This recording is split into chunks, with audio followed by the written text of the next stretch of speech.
Hello Internet, I'm Rob, and I finally decided to step onto YouTube after doing a couple of years of text reviews mostly on Facebook. And I'm not very good at the shooting, lighting, editing part of all of this yet. So I figured why not for the first time out, pick the 26 movies, one for each letter of the alphabet, that I would take with me to a deserted island. Are they the best? No. Are they the most memorable? Kinda, sorta, somewhat, maybe. But I'll get there. And I think, kind of going through the list, you kind of get a decent idea of what kind of a person I am and what kind of movies I'll find good and what kind of movies I'll find terrible. I do own a bit of both, so we'll kind of spitball it from there. So, without further ado, here are the 26 movies I would take with me to a deserted island. For A, I picked Aliens, and I do think it is better than the original, but that's marginally so, as the original was so great. With the sequel, we get a little less horror, but a lot more action, which I'm more of an action guy over a horror guy, so I had to go with this. Aliens is a sequel, but you don't really need to see the original to enjoy this one. If you skip the original and came into this, after the first 20 minutes, they've pretty much caught you up on everything you need to know, and I do think that it does help the horror elements in this movie stick out a little bit more without comparing it to the original. James Cameron wrote and directed this, and he did a fantastic job. Coming off of the back of the first Terminator film, I think this really showed studios what he had. And I think without this, he wouldn't have been able to go on and do other films like Terminator 2 and Titanic. So I definitely think this one stands out above the rest. The Big Lebowski is a really odd movie when you stop and take a look at it, because how many other movies can you say started a religious movement? The Coen brothers dropped probably one of their greatest movies and most famous, and that's really saying something because they seem to hit it out of the park left, right, and center. The story of the dude and his rug is just so ridiculous that you gotta love it. The characters that come in between Donnie and Walter, the way everybody interacts off each other, really makes you want to be friends with these guys. Add to that the fact that this is a story where you can take the dude out and it almost gets more interesting in the standard issue cop drama investigative reporting type of way. But with the dude in it, it kind of takes this almost surreal comedy way of a guy who just wants his rug back and gets swelled up into this huge story that I cannot stop loving ever. Commando is probably the greatest example of 80s action cheese that you will ever find. The story is pretty simple. Guy's daughter taken, he goes and gets her. It's the most basic action premise you can possibly have for an action movie, but there's just something about it that's just works out so between the chases, the one-liners, and then the final third act action scene where every single thing that could possibly blow up blows up. Arnold fires every bullet that's ever been manufactured in the history of ever, and it just somehow holds together in this odd amalgamation of cheesy badness. But it's a good kind of cheesy badness, like a great weird 80s grilled cheese that makes no sense, but somehow it all comes together into one of the greatest action movies ever put to film. And on the other end of the action spectrum, we've got Die Hard. Anybody who's ever seen this movie hails it as the greatest action movie ever made, and I cannot possibly find a way to argue against that. Alan Rickman, Bruce Willis, Bonnie Bedelia all turn in fantastic performances, all coupled with some of the most interesting characters ever put to screen in what is, at the end of the day, really just sort of a cat and mouse game across a tower. I think it's very much thanks to the fact that Bruce Willis was shooting Moonlighting at the time, so they were just kind of standing around, which is why the villains got more screen time than most villains do in action movies. So that helped them kind of flesh out the characters, like with Hans Gruber. Rickman's very first film role, and he turned it into one of the most memorable performances for a villain put to film. The one-liners are just insanely good. The tension is good. The action is fantastic. It is absolutely, without a doubt, one of the best action movies ever. Escape from New York is the second collaboration between writer-director John Carpenter and his lead star Kurt Russell. Now, these two seem to hit it out of the park every time they work together. They've just got that kind of chemistry that a lot of directors do with actors that they work with a lot.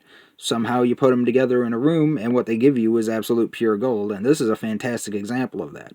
Snake Plissken, a few words, a lot of action type of guy, gets suckered into going to rescue the president from Manhattan Island that has now become a maximum security prison in a post-apocalyptic 1988, I believe. And there's just something about the world that Carpenter was able to build and the grounded absurdity that Russell brought to the character Snake Plissken that somehow makes this really interesting to watch. Add to it the president, played by Donald Pleasance, and it just somehow balances out in an absurd, amazing way that honestly I don't think a lot of people care about these days, but it really holds up and it's worth a watch. The Full Monty is a movie I saw on TV probably 15, 20 years ago, and maybe it was the lack of British humor that I'd had in my life up to that point, but there was something about this that really stuck out really well to me. It's basically the story of a bunch of out of work guys who need to make an extra buck. And one night, after finding most of their wives and girlfriends have gone to a Chippendales show and finding out how much those guys make, they decide if they can do it, we can do it. A lot of the humor comes from the fact that these are not guys you would generally see doing it. Old, out of shape, what have you. Then there's the interpersonal stories. A guy who thinks that he's just not attractive enough for his wife, one guy who's trying to get the respect of his ex-wife and his son, and somehow it all balances together with amazing performances from Robert Carlyle, Mark Addy, and a slew of other guys that you kind of recognize if you've seen enough movies, but you just kind of don't pop their names into your head. Honestly, it's one of the best comedies I've ever seen. Good Will Hunting is a legendary film with praise from critics, audiences, everybody since it came out. It helped launch the career of Matt Damon and Ben Affleck, who also wrote the script. And I think they even won an Academy Award for it, so that really says something. Their performances are extremely good, thanks to them being native Bostoners. And then throw in Robin Williams, who turns in arguably the best performance of his entire career, and that's really saying something. The humor sticks, the plot works, the characters are grounded and believable. You absolutely believe you could see these guys talking on a street corner. And there's just something about it that holds up so well. Every time a scene changes, you want to see where it happens next with these characters, but you're still so invested in what happens in this next scene that it just keeps carrying you forward from scene to scene. And it is absolutely something everybody should have on their shelf at all times.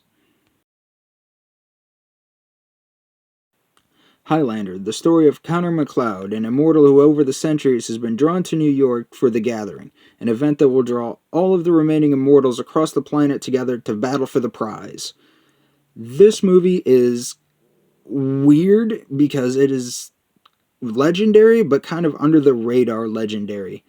It had a lot of sequels and even a television series, with really the most famous of all of it being the original Highlander, starring Christopher Lambert and Sean Connery, which was heralded as a really great B movie. And then there's the sequel, Highlander 2, also starring Christopher Lambert and Sean Connery, but on the absolute other end of the spectrum, as it was so dreadful that I almost think that the presence of the sequel being so bad kind of makes the original so much better. And that's really saying something. This movie has fantastic sets, acting from Clancy Brown as the Kurgan, the main villain of the piece, and the action is fantastic with lightning sparking off of swords and the idea of immortals running around battling for centuries. It's just so fantastic to me that any movie like this doesn't end up on anybody's shelves. I'll admit this one's a little bit of cheating because when it was originally released it was just called Raiders of the Lost Ark. But since I already have an R and I really needed an Indiana Jones movie on this list, I decided I'll split hairs and just go with the Indiana Jones and the Raiders of the Lost Ark. This is again another movie that everybody should own. Harrison Ford really proves he's not just Han Solo and can pull off a swashbuckling hero. A grounded hero at that, who isn't afraid to get dirty and will openly complain about how bad a situation is. A lot of people will complain that you don't need Indy in this movie because the outcome is still the same, but that's kind of part of the adventure of it. This is a guy who's really trying and just kind of fails left, right, and center, but fails successfully, if that makes any sense. The sets are fantastic, the locations are great, the atmosphere is fantastic. It's all around a fantastic film from the mind of George Lucas and Steven Spielberg, proving that these guys really can get together and hit it out of the park until you get farther down the road and have to deal with crystal skulls and ants and terrible, terrible CGI. John Wick was such a breakout hit. I don't think anybody really expected it to be as good as it is. Keanu Reeves reinventing himself yet again after The Matrix did it the first time, and he becomes this very sort of depressed master assassin whose legend is even bigger than the movie he's in. The entire premise of the movie being revenge for a killed dog that is in itself a symbolism for his loneliness after his wife dies is somehow it hits the nail right on the head because everybody loves a dog and we just kind of hate Theon Greyjoy. So I'll give it a couple extra points for piggybacking off of Game of Thrones, building hatred for Alfie Allen.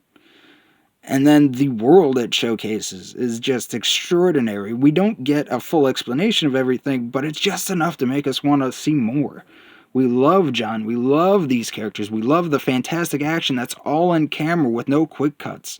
This movie very much so reinvented the action genre just as much as Die Hard did back in the 80s. Kung Fu Panda is just this oddball movie that everybody has seen, but now that it's animated, somehow it goes from a decent 6 to a full-on 11. The story of a guy who's a Kung Fu fan ending up becoming a legendary warrior, and just it works so spectacular in animated form. Thanks in no small part to Jack Black just being his lovable self, who, I swear to God, in a past life he had to be a panda. Seriously, think about it. But the movie itself is really a fantastic Chinese movie made by Americans, which in turn made the entire Chinese film industry look at each other and wonder, why can Americans make a movie this good? I have no idea.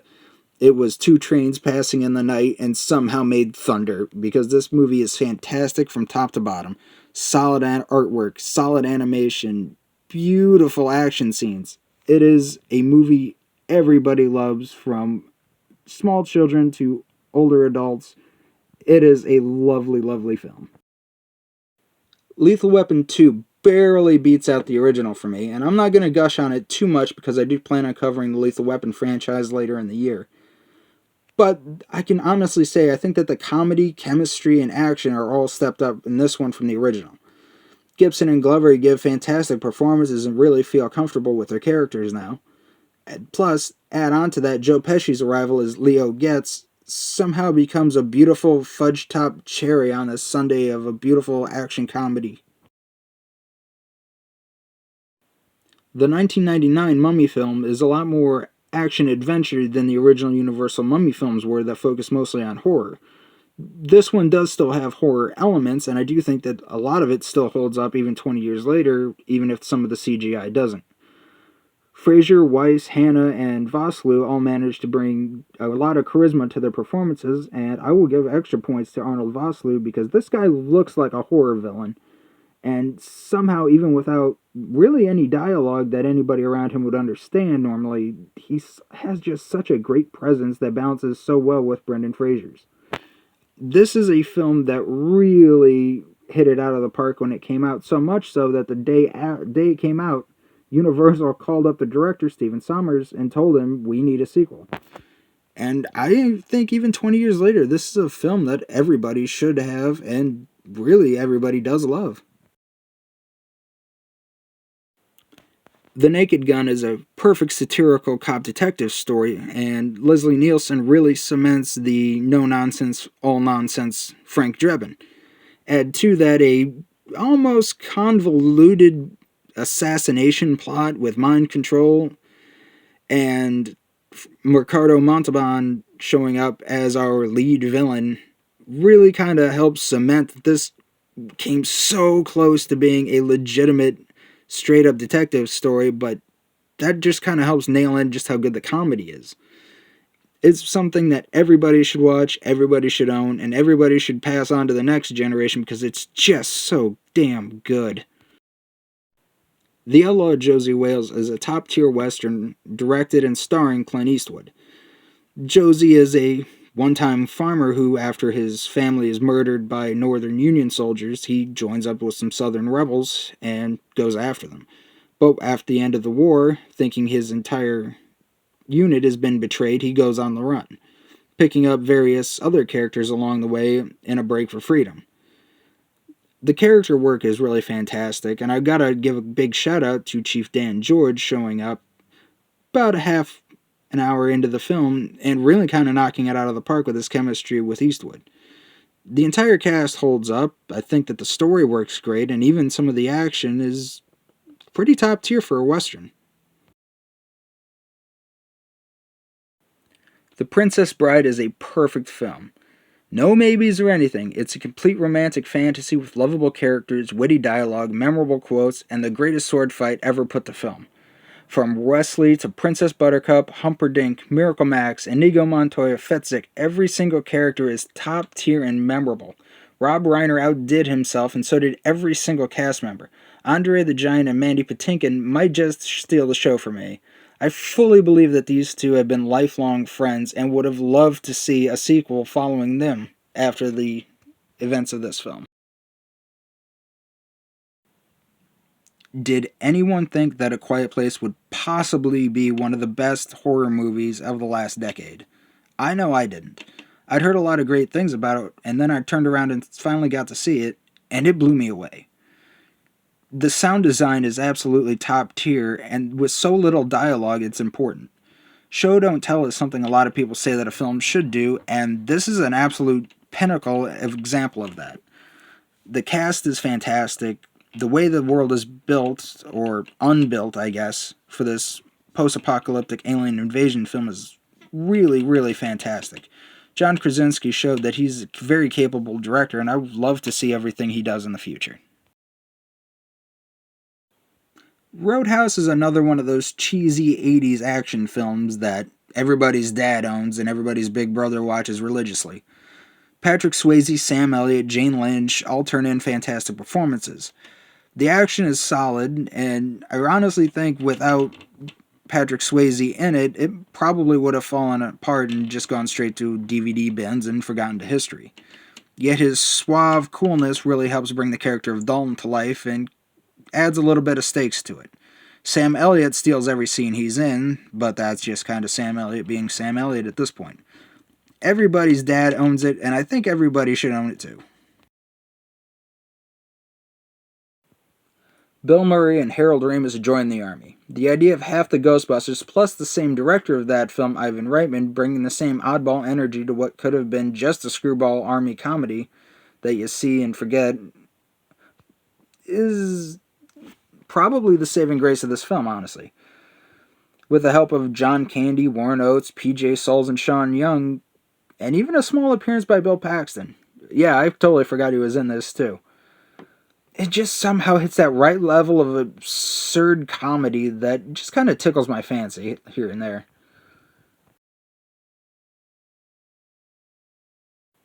James Cameron is a great director and deserves to get a second mention, and I think the teaser a really great place for him. I could have picked Titanic, I could have picked any of the first two Terminator films he worked on, but I really feel like True Lies has pretty much the best that the director has ever put on film. Action, comedy, romance, even.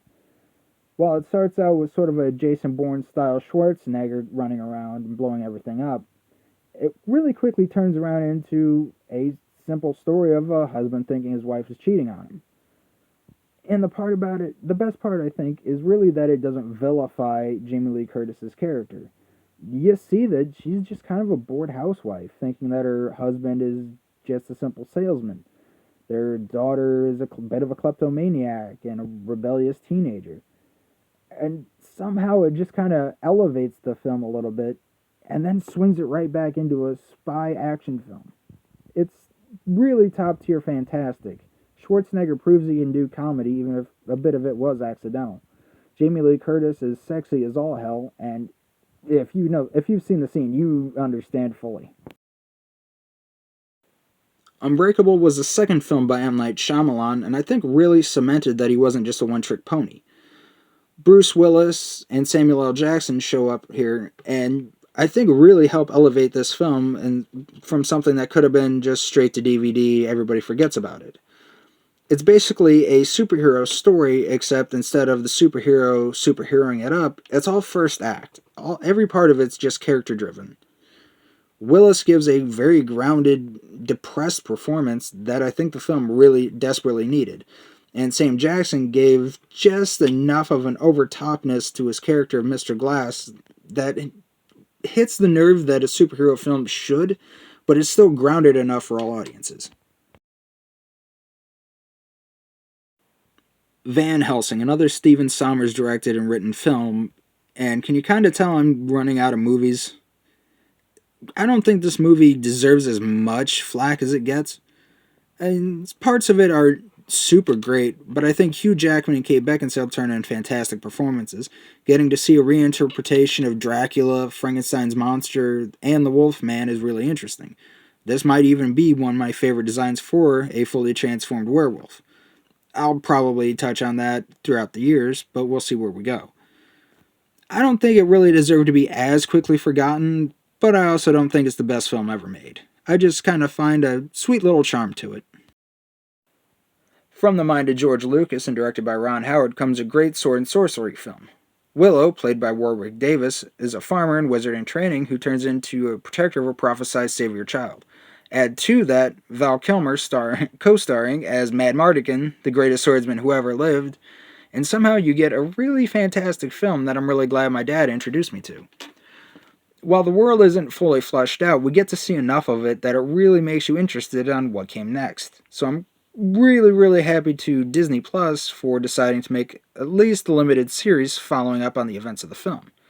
I think it holds up even all these years later and is totally a fantastic action comedy film for the entire family. Triple X State of the Union, the sequel to the original Triple X, is probably one of the best action. Nah, it's actually the only X movie I have. There really aren't too many made. I will, however, say that I don't think this movie really deserved to be as forgotten as it is. Ice Cube turns in a really fantastic performance as a no bullshit bullshitter, and really proves he can do action. The rest of the cast isn't too terrible, and I don't think that the plot's that bad. Just standard issue presidential assassination move up in the ranks type of story. Willem Dafoe turns in a really good performance as the villain, but that's kind of what you come to expect from a guy like him. I don't think it's a complete waste of everybody's time, I just don't think it's that great. Young Frankenstein is without a doubt my favorite comedy film of all time. Sort of taking the original Frankenstein film and turning it into an absolute satire. Gene Wilder, Peter Boyle, Madeline Kahn, everybody turns in fantastic performances, and a lot of that I think comes down to the writing from Mel Brooks and Gene Wilder. They kept it just grounded enough that the absurdity is just hilariously over the top and great. Every joke lands, so much of it is memorable, and I do think that it is something everybody should see at least once in their life. I'd heard so much about it, and I am so glad I did stop off and see it. It is, without a doubt, hysterically amazing. There was no possible way I could not put a Kevin Smith film on this list, and I think Zack and Miri is easily one of his best. While it was panned at the time, thanks to it being several years later, and now things like OnlyFans being a big thing, it's not too hard to see two friends deciding to make a Triple X film together just to make ends meet. Seth Rogen, Elizabeth Banks, Jason Mewes finally breaking away from the persona of Jay that he'd been known for up to this time. Katie Morgan, Craig Robinson, Tracy Lords, and Jeff Anderson are all perfect in this film, and I think a lot of that does help with Kevin Smith's writing. It's probably not something for everybody, just look at the title, but it is definitely something that's worth seeing. You've seen 100 romantic comedy films like this, but I do think it plays around enough with it and doesn't meander on the things you've already seen 1,000 times. It's definitely something worth checking out. So those are the 26 movies I would take with me from my collection to a deserted island. Some of them aren't the best, some of them aren't the worst. But I do think it gives you a bit more insight into what kind of a person I am and how I'll be rating movies going forward. And with that, I'm Rob. Be kind. Rewind. And just a little hint. The next time I manage to get one of these out and going, kind of depending more on my work schedule than anything else, will be the first DVD I ever bought, Shaun of the Dead.